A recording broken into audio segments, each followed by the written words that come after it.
Thank you, Hilda, for that introduction and for those kind words. And thank you to everyone who has made this event happen. Michael Heller, Henry Davis, our sponsors, Canaccord, James Gerd and the team from CFI, and of course, the one and only Stuart Pollack.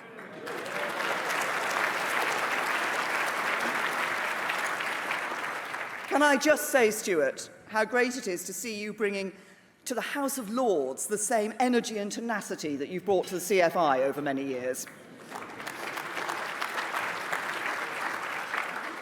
These Conservative Friends of Israel lunches are always special, but this year feels extra special.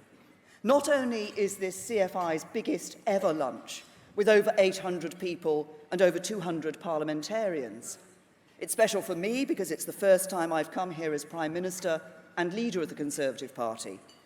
And it's a special time because, as others have referred to, we are entering the centenary year of the Balfour Declaration. On the 2nd of November 1917, the then Foreign Secretary, a Conservative Foreign Secretary, Arthur James Balfour, wrote, "His Majesty's government view with favour the establishment in Palestine of a national home for the Jewish people and will use their best endeavours to facilitate the achievement of this object, it being clearly understood that nothing shall be done which may prejudice the civil and religious rights of existing non-Jewish communities in Palestine or the rights and political status enjoyed by Jews in any other country." It is one of the most important letters in history. It demonstrates Britain's vital role in creating a homeland for the Jewish people, and it is an anniversary we will be marking with pride.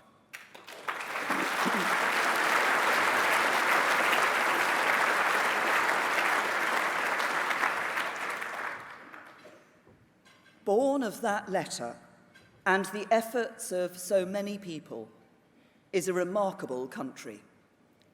No one is saying the path has been perfect or that many problems do not remain. Of course, people are correct when they say that securing the rights of Palestinians and Palestinian statehood have not yet been achieved. But we know they can be achieved. We in Britain stand very firmly for a two-state solution. And we know that the way to achieve that is for the two sides to sit down together without preconditions and work towards that lasting solution for all their people. None of this detracts from the fact that we have in Israel a thriving democracy, a beacon of tolerance, an engine of enterprise, and an example to the rest of the world for overcoming adversity and defying disadvantages. As most of us here know, and as I realised during my visit in 2014, seeing is believing. For it is only when you walk through Jerusalem or Tel Aviv that you see a country where people of all religions and sexualities are free and equal in the eyes of the law. It is only when you travel across the country that you realise it is only the size of Wales and appreciate even more the impact it has on the world. It is only when you meet our partners in eradicating modern slavery, one of the main reasons I visited in 2014, that you see a country committed to tackling some of the world's most heinous practices. It is only when you witness Israel's vulnerability that you see the constant danger Israelis face, as I did during my visit, when the bodies of the murdered teenagers, Naftali Frenkel, Gilad Shaer, and Ayel Yifrah, were discovered. So seeing isn't just believing, it is understanding, acknowledging, and appreciating. And that's why I'm so pleased that CFI has already taken 34 of the 74 Conservative MPs elected in 2015 to Israel. And we saw in that video what a powerful experience it can be. We're so grateful to the people in this room for making it happen. But of course, there is more to do. We meet at a moment of great change for our country. In the wake of the referendum, Britain is forging a new role for itself on the world stage.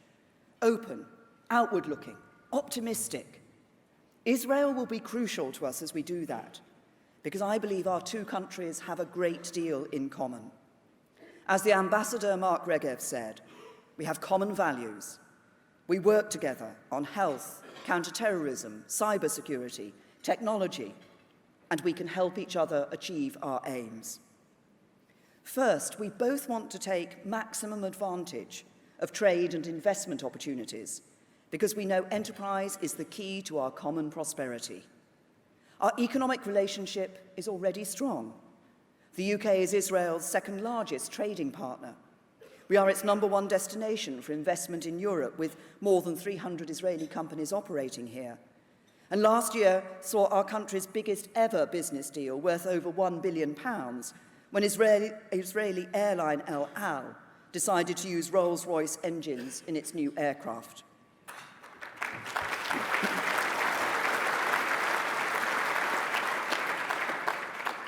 We should celebrate that, and we should build on that, and we should condemn any attempt to undermine that through boycotts. I couldn't be clearer.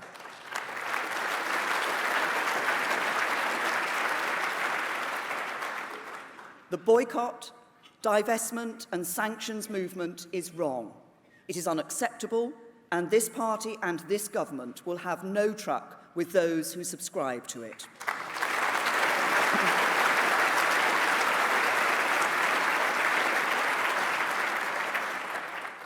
Our focus is the opposite, on taking our trading and investing relationship with Israel to the next level. That's why one of the first places Mark Garnier visited as a minister in the Department for International Trade was Israel. It's why other ministers plan to visit in the new year. We have the captains of British business and industry here in the audience, from a range of sectors, who will be vital to that effort. I can assure them and everyone here that the UK is striving to be the world's foremost advocate of free trade, working with a range of partners such as India, Norway and New Zealand to achieve that. I'm looking forward to adding Israel to the list, once again working together to achieve our aims. Second, we both take our global obligations seriously. As I've said, Israel does a huge amount for the rest of the world. I think of the injured Syrians appearing at night at the Israeli border and being taken in and given treatment in hospital. I think of the Israeli field hospital, which has saved lives from Nepal to Haiti, recently being rated the best in history by the World Health Organization. And I think of the project, Save a Child's Heart, which, as you saw in that video, conducts heart operations for children who would never be able to afford the treatment. This is Israel at its best.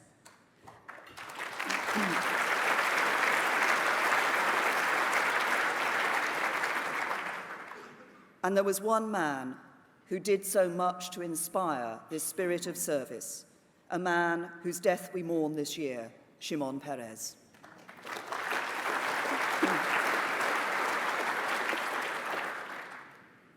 Britain is proud to meet its moral obligations too, fulfilling our commitment to spend 0.7% of our national income on aid, and lives are being saved right now because of it. But part of that duty is making sure the funds go to the right places. And let me be clear, no British taxpayers' money will be used to make payments to terrorists or their families.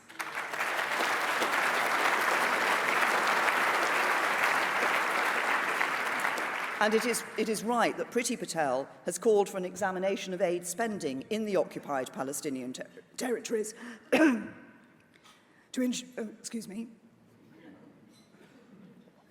ensure that every penny is spent in the right places and in the right way. Don't worry, I'm going to continue.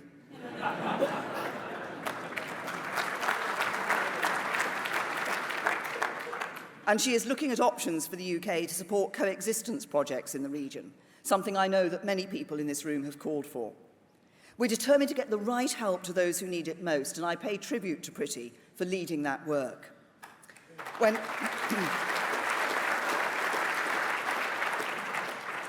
When talking about global obligations, we must be honest with our friends like Israel, because that is what true friendship is about. That's why we have been clear about building new illegal settlements. It is wrong, it is not conducive to peace, and it must stop. Third, both our countries are working to build fair, tolerant and meritocratic societies. Indeed, that is the driving mission of the government I lead, to build a country that works for everyone, not just a privileged few. As I have said, Israel guarantees the rights of people of all religions, races and sexualities, and it wants to enable everyone to flourish. Our aim in Britain is the same, to create a better, fairer society, helping everyone to reach as far as their talents will allow. And that's why we should be so proud of the contribution Britain's Jewish communities make to our country.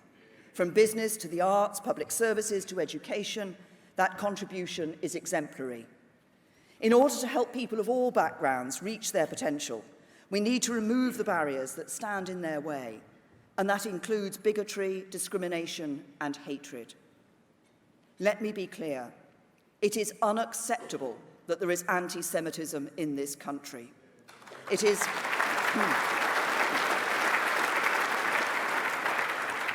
even worse that incidents are reportedly on the rise.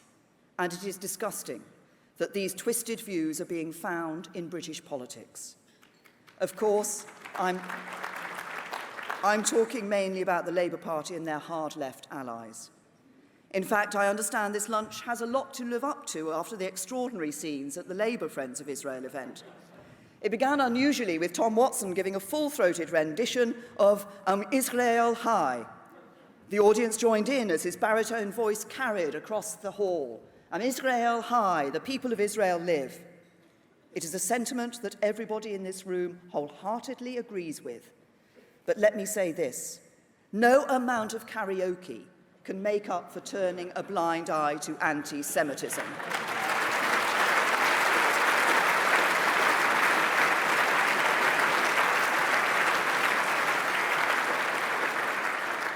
No matter what Labour say or sing, they cannot ignore what has been happening in their party. Anti-Semitism should have no place in politics and no place in this country. And I'm proud to lead a party that takes the firmest stand against it. And as a government, we're making a real difference. Indeed, when I was Home Secretary, we took what I believe was an important step, engaging a truer picture of the problem, requiring all police forces to record religious hate crimes separately by faith. And I made sure we kept extremism, including the sort that peddles anti-Semitic vitriol, out of our country. That's why I said no to so-called comedians like Diodone coming to Britain. It's why I stopped Pamela Geller, Robert Spencer and Pastor Terry Jones coming too, since Islamophobia comes from the same wellspring of hatred. It's why I kicked out Abu Hamza and Abu Qatada as well. And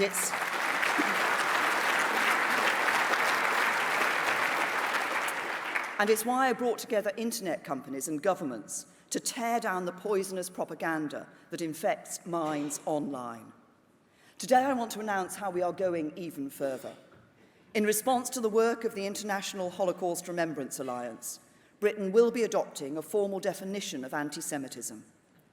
Just last week, we were at the forefront to try to ensure that the definition was adopted across the continent too, at the summit of the Organisation for Security and Cooperation in Europe. The result was 56 countries in favour. One country opposed it, Russia. But as I said, we will adopt it here in the UK. That means there will be one definition of anti-Semitism. In essence, language or behaviour that displays hatred towards Jews because they are Jews, and anyone guilty of that will be called out on it. And we have to thank someone who has worked tooth and nail to get that agreed. He's our parliamentary chairman, my post-Holocaust issues envoy. He's a stalwart of our party, Sir Eric Pickles.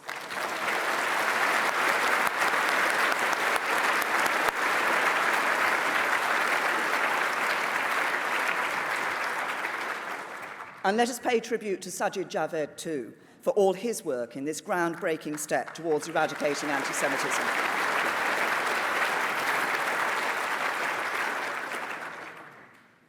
Of course, as the people of Israel know, there is no better way of stopping the wrongs of the past being repeated than remembering where hatred can lead. I have visited Yad Vashem. I remember standing in the Hall of Names, gazing up at all those victims' pictures, and then looking down into the abyss and thinking of the millions more who were murdered. It is an experience which is unforgettable, the closest thing we have to conveying what happened and why we must never repeat it. That's why I'm continuing David Cameron's vision to build a national memorial to the Holocaust next to Parliament, together with an accompanying educational centre, which will include the first-hand testimony of Britain's Holocaust survivors.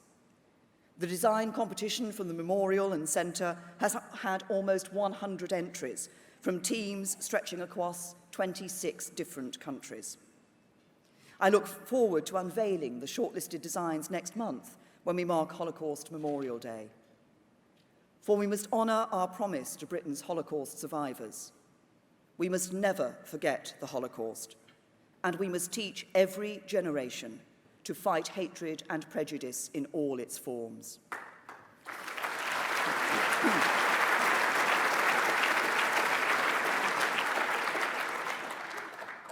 When we talk about our countries achieving our aims together, that isn't just for the good of Israel and Britain, it's for the good of the world.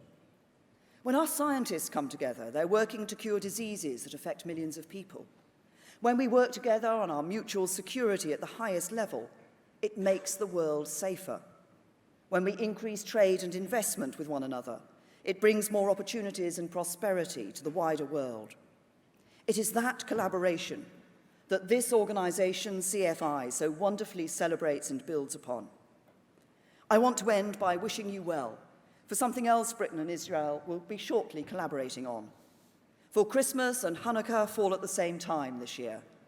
So as we light up our trees and menorahs, sing Silent Night and Ma'oz Tzor, cook the turkey and the latkes, let us look to 2017 with gratitude and optimism. Happy Christmas, happy Hanukkah, and a happy New Year to you all.